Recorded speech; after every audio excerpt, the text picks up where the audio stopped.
झारखंड के लिए सर्वस्व न्यौछावर करने वाले बाबूलाल मरांडी, जो कि हम भी वहीं राजनीति किया, वो भी वहीं राजनीति, तो कोई उनके ऊपर आरोप नहीं लगाते। अगर इस संख्या को आप देखेंगे तो मैं समझता हूँ सैकड़ों में पहुंच जाएगी। परिवर्तन के नाम से ही जाने जाते हैं। स्वागत करते हैं बाबूलाल मरांडी जी का अपने। नमस्कार, न्यूज़ 11 भारत में आपका स्वागत है। मैं हूं अभिषेक सिन्हा आपके साथ। इस वक्त मैं उस शख्सियत के साथ बैठा हूं झारखंड की राजनीति में जिनको आधार माना जा सकता है, झारखंड के पहले मुख्यमंत्री बाबूलाल मरांडी जी के साथ। बाबूलाल मरांडी जी का नाम यूं ही जुबान पर नहीं आता किसी के। बाबूलाल मरांडी जी का नाम इसलिए आता है क्योंकि बाबूलाल मरांडी जी परिवर्तन के नाम से ही जाने जाते हैं। स्वागत करते हैं बाबूलाल मरांडी जी का अपने कार्यक्रम में हम लोग न्यूज़ 11 में। बहुत स्वागत है सर। चलिए, बहुत बहुत धन्यवाद आप सबको, आपके श्रोता को। सर, 27 अक्टूबर 2007 ये वो तिथि थी जब एक पिता ने अपना युवा पुत्र खोया था, अपना युवा बेटा खोया था। ये झारखंड की राजनीति है। मिट्टी एक बार फिर खून से लाल हुई थी। आप भी उस सभा में मौजूद थे, आपके भाई भी मौजूद थे। इस झारखंड के लिए सर्वस्व न्यौछावर करने वाले बाबूलाल मरांडी ने पारिवारिक त्याग भी उतना ही किया है जितना राजनीतिक तौर पर आप अपने परिवार को कम समय देकर अपने परिवार से दूर रखकर जितना जनता की सेवा की है। मैं ये कहूँगा कि झारखंड प्रदेश में हमारे पुत्र ही नहीं बल्कि कई एक माँ बाप के पुत्र उग्रवाद के हिंसा के शिकार हुए हैं। अगर इस संख्या को आप देखेंगे तो मैं समझता हूँ सैकड़ों में पहुँच जाएगी। और जिस दिन के वाकया बता रहे हैं तो उस दिन तो 18 या 19 बच्चों की हत्या हुई थी। तो दर्दनाक है और सबके लिए दर्दनाक है, और इसलिए मैं उसको आइसोलेट में मैं कभी भी विचार नहीं करता हूँ। ये बहुत बड़ा विचार है कि अपनी व्यक्तिगत क्षति, एक परिवार के मुखिया के नाते क्षति होने के बाद भी राजनीति में उसी तत्परता के साथ बाबूलाल मरांडी साहब लगे रहे। पिछले 24 सालों से झारखंड के हर बदलती तस्वीर को देख रहे हैं, साक्षी बन रहे हैं हर बदलती तस्वीर के। क्या नजर आ रहा है बाबूलाल साहब? क्या इसी दिन के लिए ये युद्ध लड़ा था आप लोगों ने? क्या इसी दिन झारखंड को अलग करने की जो मांग थी, एक नए झारखंड के सृजन का जो संकल्प था बीजेपी का, आपका जो संकल्प था, क्या इस दिन के लिए जो आज हो रहा है झारखंड में? देखिए, मैं ये कहूँगा कि आज जिस प्रकार से हम देख रहे हैं कि पिछले 5 वर्षों से जो हालत प्रदेश की बना रखी, तो मैं समझता हूँ कि जिन लोगों ने अलग राज्य के लिए आंदोलन किया और आज वो धरती पर नहीं है, तो वैसे लोगों की तो आत्मा भी आज करा रही होगी। हर जो लोग झारखंड में भी जिन लोगों ने अलग राज्य के लिए आंदोलन किया रहा वो भी जीवित हैं, तो उनसे भी जाकर के आप पूछेंगे तो वो भी मैंने रोते हुए सवालों के जवाब का वो उत्तर देते हैं। सरकार अपने में मस्त है। मैंने शुरुआत इसी से की थी सर। कई बच्चों ने अपनी जानें गंवाई हैं और आज भी ये सिलसिला थमने का नाम नहीं ले रहा। आज 24 साल का झारखंड, परिपक्व झारखंड जिसको हम मान सकते हैं, आज भी ये सिलसिला थमने का नाम नहीं ले रहा। आज उत्पाद विभाग में सिपाही बहाली की दौड़ में बच्चे मर रहे हैं। सीजीएल की परीक्षा को लेकर तमाम तरीका के हिटलर शाही फरमान जारी किए जा रहे हैं। बावजूद उसके हम देख रहे हैं कि लगातार इस बार भी जो जेएसएससी सीजीएल की परीक्षा हुई है उसमें भी तमाम शिकायतें आ रही हैं। आपके पास भी लोग आ रहे हैं, इंसाफ की गुहार लगा रहे हैं। नहीं, मैंने पहले ही कहा कि जब उत्पाद विभाग के सिपाहियों की दौड़ में बच्चे मर गए, पहले जब 8, 9, 10 बच्चों की मृत्यु हुई तब हम लोगों ने कुछ परिवारों से मिलने की कोशिश की, मिले भी, और जो बच्चे दौड़ लगाए थे उन लोगों से भी बात किया और समझ में आया कि बेसुध रूप से सरकार की लापरवाही के कारण या सरकार की हठधर्मिता के कारण बच्चों की मौत हुई। भाई, 1 घंटा में 10 किलोमीटर दौड़ाना और एक सेंटर में किसी प्रकार की कोई व्यवस्था ना हो, 5-6 हज़ार बच्चों को बुलाना, और रात के 12 बजे लोग लाइन पर लगते हैं, दूसरे दिन 10-12 बजे उसका लाइन में नंबर आता है दौड़ पर। तो आप सोच सकते हैं, नहीं, कहने का मतलब है कि रात भर बच्चे जगे, सो भी नहीं पाए और दूसरे दिन वो दौड़ रहे हैं। फिर बीपी बढ़ना स्वाभाविक है, तो दौड़ेगा, उसका मृत्यु का कारण बना। अभी तक 20 करीब बच्चों की मौत हो चुकी है। हमने बार बार कहा कि भाई आप इतना जिद पर क्यों अड़े हुए हैं, जो कि आप जानते हैं उसकी बहाली आप नहीं कर पाएंगे। अक्टूबर के किसी भी दिन अक्टूबर में चुनाव की घोषणा हो जाएगी, तो नियुक्तियां तो होगी नहीं, सिर्फ आप वाह वही बटोरने के लिए हम दौड़ा रहे हैं और 20 बच्चों की जान चली गई। और उस एग्जाम में यानी कदाचार को रोकने के नाम पर पूरा इंटरनेट को बंद कर दिया गया, लेकिन कदाचार तो सरकार ने ही, एजेंसी ने खुद करवाई। उसका जीता जगता जो सबूत है, कई एक पिछले का जो एग्जाम का जो क्वेश्चन पेपर है उसे ही जस के तस उसमें उतार दिया गया सीरियल से। एकाध अगर इससे और उससे कोई उतारा जाता नहीं, इस एग्जाम का एक पेपर, उस एग्जाम का एक क्वेश्चन, उस एग्जाम का एक दो क्वेश्चन, तब तो समझ में आता। लेकिन अगर एक ही एग्जाम का एक ही पेपर से अगर 15, 20, 50 एक क्वेश्चन अगर आंसर उसमें से उतार दिया जाता है क्वेश्चन को, तो किसी भी बच्चों को पहले से उसको रटवा देना में आसान होता है, बताने में आसान होता है, क्योंकि क्वेश्चन पेपर तो पहले सेट हुआ था और पहले ही सब लोगों को सेट किया। जानकारी तो यहाँ तक मिल रही, नेपाल के काठमांडू में बच्चों को शायद रटवाया गया ले जा करके, और नेपाल के काठमांडू में। अब ये सारे तो जांच का विषय है, इसलिए हम तो राज्य के जो आवेदन लोगों ने दिया है, हम राज्य के एक तो मुख्यमंत्री से हम कहेंगे आप इस पूरे मामले को, यानी पूरे एग्जाम को रद्द करके और पूरे मामले की जांच आप सीबीआई से करवा दीजिए। और ये भी जानकारी मिल रहे हैं जिन लड़कों ने उस वीडियो को जो कैप्चर किया है, जो लड़का बात कर रहे थे एग्जाम में अंदर घुसने के पहले, उसका वीडियो लोगों ने देखा है। वो लड़का फाड़ करके कागज फेंक रहा है, उसको लोगों ने फोटोग्राफी किया, उसके बाद लोगों ने मिलाया। और हम तो कहेंगे कि हेमंत सोरेन के राज्य में जितनी भी गड़बड़ी हुई है, 5-6 एग्जाम हुआ है इस बीच में हेमंत सोरेन की सरकार में, और जिस एग्जाम की जो गड़बड़ी हुई है, सबूत के साथ लोगों ने जो आवेदन दिया है जांच के लिए, बीजेपी को अवसर मिलेगा तो उन सारे मामलों की हम जांच करा देंगे। सर, उत्पाद विभाग सिपाही बहाली का मामला, एक तरफ 15 से ज्यादा बच्चे उस वक्त मृत्यु का शिकार हो चुके थे, यह बड़ा सवाल है।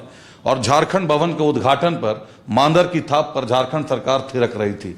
कितना जायज दृश्य था सर, ये कैसे देखते हैं झारखंड के परिप्रेक्ष्य में? देखिए, मैंने तो उसी दिन कहा कि एक और बच्चे मर रहे हैं और दूसरी तरफ पति पत्नी दिल्ली में डांस कर रहे हैं। इससे और बड़ा शर्मनाक स्थिति क्या हो सकता है? कोई भी सेंसेबल अगर मुख्यमंत्री होंगे तो जिस राज्य में नौजवान, वो भी पुलिस की बहाली में दौड़ लगाते और बेहोश होकर के मर रहे हैं, जान गंवा रहे हैं, और राज्य के मुख्यमंत्री पत्नी के साथ दिल्ली में जाकर डांस कर रहे हैं, इससे शर्मनाक और क्या दूसरा स्थिति हो सकती है? और इसलिए मैं बार बार कहता हूँ, भाई सरकार से उम्मीद नहीं कर सकती, इनको कोई संवेदना नहीं है बच्चों के प्रति, यहाँ के नौजवानों के प्रति। उनको तो सिर्फ और सिर्फ हर जगह पैसे दिखाई पड़ता है। नियुक्ति पत्र से पहले ये मृत्यु प्रमाण पत्र जो बांटा जा रहा है, ये कहीं ना कहीं इससे झारखंड का हर घर आहत हो रहा है। लेकिन उस पर मरहम जो लगाया जा रहा है वो मैया सम्मान योजना के तहत लगाया जा रहा है। परिवर्तन यात्रा के जवाब में गढ़वा से मैया सम्मान योजना की यात्रा का आगाज भी किया गया है। मैया मांगे 60,000, 5 साल की सरकार है सर। हिमंता बिस्वा शर्मा साहब ने आवाज भी उठाई कि 5 साल की सरकार है तो फिर 7 किस्त क्यों, 60 किस्त क्यों नहीं? मैया को सीधे 60,000 खाते में क्यों नहीं? नहीं, उन्होंने ठीक कहा। मैं तो उससे भी आगे कहता हूं कि भाई हेमंत सोरेन जी ने कई घोषणाएं की थी। 2019 में जब चुनाव था तो उन्होंने क्या कहा था? 72,000 रुपया साल में गरीबों को देंगे। भाई आप तो दीजिए, 5 साल हो गया जोड़ करके। उनने कहा था कि जो लड़कियों की जिनकी शादी होगी सोने की सिक्का देंगे, आप तो दीजिए उनको। महिलाओं को कहा था कि भाई हम महीना में 2,000 रुपया चूल्हा खर्च देंगे, यानी 12 24,000 रुपया सालाना 5 साल करके जोड़ लीजिए, कितना होता है? तो आप जोड़ करके दीजिए। आपने कहा था, हम लोगों ने तो नहीं कहा था आपको बोलने के लिए। आपने कहा था कि जो वृद्ध महिला, वृद्ध है या फिर विधवा है या दिव्यांग है, 2,500 रुपया पेंशन देंगे। आप दीजिए साहब, आपने घोषणा किया। बच्चों के लिए उन्होंने विधानसभा में घोषणा किया था कि रोजगार नहीं देंगे तो बेरोजगारी भत्ता देंगे। BA पास को 5,000, MA पास को 7,000। पूरे 5 साल गुजर गए, आपने नहीं दिया। आपने वादा खिलाफी किया। आप चुनाव का समय आ गया तो 1,000 रुपया की लालच देकर के ताकि हमें वोट मिले। लेकिन झारखंड के लोग, यहाँ की माँ बहनें उसको अच्छी तरह से पहचानते हैं, समझते हैं, पहले कितनी ठग चुके हैं, बोल चुके हैं। जैसे मैं 2-3 उदाहरण बताता हूँ लोगों से। भाई कैसे जब जेल से जमानत पर छूटे या जेल में भी थे तो उनके लोग क्या कर रहे थे, भाई इनके नाम पर जमीन नहीं है। तो अपने कह रहे मनी लॉन्ड्रिंग का मतलब क्या होता है? मनी लॉन्ड्रिंग तो वही होता है अगर उन अपने नाम से कोई दूसरे के नाम से लोग इन्वेस्ट करते हैं। जी। अगर अपने नाम से इन्वेस्ट होता तो वो मनी लॉन्ड्रिंग नहीं कहलाता है, आय से अधिक संपत्ति वो कहलाते हैं। तो हमने कहा कि भाई अगर आप बरियातों में जाएंगे, इतना बड़ा जो कैंपस बना हुआ, किसी को भी पूछेंगे उस किनारे में तो सब बोलेंगे ये हेमंत सोरेन का है। यही कहता है मेरा तो कोई जमीन ही नहीं है।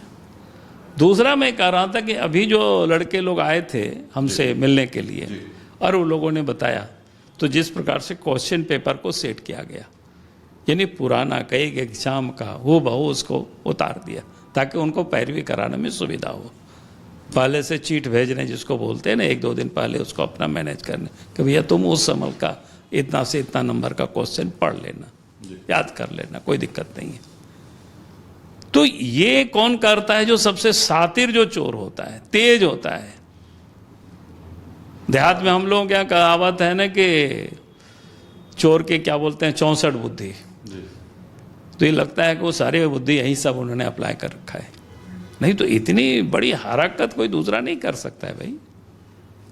दो बड़े बयान आ गए कि एक तो शातिर चोर है और दूसरा कि चोर की 64 बुद्धि। झारखंड के देहात में यह कहावत बहुत तेजी से चलता है, चोर की 64 बुद्धि।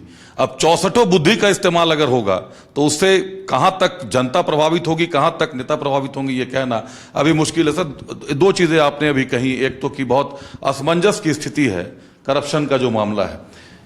कांग्रेस नेताओं के यहां से नोटों के पहाड़ मिल रहे हैं। आप आलमगीर आलम साहब जेल गए तो 12वां मंत्री का पद खाली हुआ, इरफान साहब को कम से कम उन पर कृपा बरसी, इरफान साहब को मंत्री पद मिला। लेकिन नोटों का जो पहाड़ मिला एक नौकर के घर से मिला, आलमगीर साहब के यहां से मिला नहीं। धीरज साहू साहब के यहां की वही स्थिति रही कि करोड़ों, इतने करोड़ हो गए कि गिनते गिनते मशीनें हाफने लगी। जेएमएम के किसी नेता के यहां से नोटों का पहाड़ नहीं मिलता है सर। जेएमएम का कोई नेता नोट के लेन देन में आरोपी भी नहीं बन पाता है। तो क्या सरकार में कांग्रेस जेएमएम को आगे करके पर्दे के पीछे से खेल खेल रही है? नहीं, पर्दे के पीछे से नहीं है। हमने कहा कि जेएमएम के नेता के घरों पर तो बहुत अधिक छापा नहीं पड़ पाया और कई एक ईडी ने, आप सबने देखा होगा, दर्जनों ऐसे जांच जहां करनी है लिख करके सरकार को दिया है, चीफ सेक्रेटरी को, कि भाई इन लोगों के ऊपर एफआईआर लॉन्च करिए। लेकिन वो सारे के सारे फाइल उन्होंने अपने पास रखे हुए, उस पर कोई एफआईआर लॉन्च नहीं हुआ। उसमें से आपने देखा होगा कुछ दिन पहले एक बिल्डर के यहाँ, किसके यहाँ जो छापा मारा था, जो पैसा मिला था, नहीं वो शायद नौकर के यहाँ, उसके यहाँ कागजात मिल गया था, जो आलमगीर आलम के। कहने का अर्थ है कि लेकिन जांच की जो प्रोसेस है वो चल रहा है और इसलिए आप देखेंगे जेएमएम के लोगों के ऊपर भी इनको कम ट्रस्ट है। कुछ नेताओं के ऊपर ट्रस्ट है, बाकी तो आप देखते होंगे जो जेएमएम के जो ऑनेस्ट ईमानदार जो लीडर, जैसे चंपाई सोरेन को थोड़ी देर मुख्यमंत्री बनाया, फिर जैसे ही निकला तो हटा गया। स्टीफन मरांडी वगैरह को देखिए, बेचारा कहाँ किनारे में है, उन लोगों को कोई आता पता नहीं चलता है। मथुरा महतो वगैरह कहाँ है, वो लोग जो पुराने लड़ाकू लीडर, सब आजकल किनारे में है। बाबूलाल साहब, आपने अभी कहा कि कई लोग हैं जो जेएमएम में सफोकेट महसूस कर रहे हैं, बाहर निकल रहे हैं। आपने चंपाई सोरेन साहब का नाम लिया, लोबी नमरम साहब का नाम लिया, सीता सोरेन जी हैं। एक तरफ जो अब मैया सम्मान योजना या अन्य योजनाओं के जो बैनर, पोस्टर, होर्डिंग लग रहे हैं, वहां से गुरुजी शिबू सोरेन अब गायब हो गए हैं। गुरुजी कहीं दिखाई नहीं दे रहे, जबकि गुरुजी पार्टी के अध्यक्ष हैं। दूसरी तरफ जो पुराने रीढ़ माने जाते थे जेएमएम के, जो पार्टी के दिग्गज नेता माने जाते थे, जिन पे आधार था, जिन पे विश्वास करती है राज्य की आदिवासी जनता, जिनके दम पर 2019 में 28 में से 26 सीटों पर आईएनडीआईए ने कब्जा किया और 2024 में भी 5 की 5 लोकसभा की सीटें बीजेपी के हाथ से निकाल ली गई। वो सारे लोग धीरे धीरे दरकिनार होते जा रहे हैं। क्या कारण मानते हैं इसका? देखिए, कारण साफ है। हमने बार बार इस बात को कहा है कि पॉइंट आउट किया है, क्योंकि ये लोग संघर्ष के साथ ही रहे शिबू सोरेन के साथ, और वास्तव में उन लोगों के दिलों में झारखंड के लोगों के प्रति दर्द है। मैंने कई एमएलए को जानता हूं नैतिक से, जैसे मैं कहता हूं स्टीफन है, तो जो कि हम भी वहीं राजनीति किया, वो भी वहीं राजनीति किया। आज भी अगर आप जाएंगे दुमका तो कोई उनके ऊपर आरोप नहीं लगाते, भले लोग वोट नहीं देता हो उनको, लेकिन उनको लोग शरीफ ही मानता है, अच्छे है व्यक्ति भी। तो ऐसे कई एक लोग हैं, आपको सरकार से कोसों दूर आपको मिलेगा, दिखाई नहीं पड़ेगा इर्द गिर्द कौन दिखाई पड़ता है? यही सारे लोग दिखाई पड़ता है जिसका मैंने नाम लिया।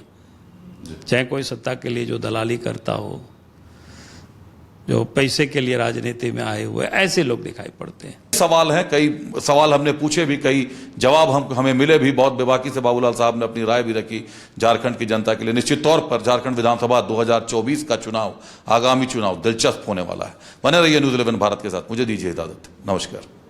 झारखंड के लिए सर्वस्व न्यौछावर करने वाले बाबूलाल मरांडी, जो कि हम भी वहीं राजनीति किया, वो भी वहीं राजनीति, तो कोई उनके ऊपर आरोप नहीं लगाते। अगर इस संख्या को आप देखेंगे तो मैं समझता हूँ सैकड़ों में पहुंच जाएगी। परिवर्तन के नाम से ही जाने जाते हैं। स्वागत करते हैं बाबूलाल मरांडी जी का।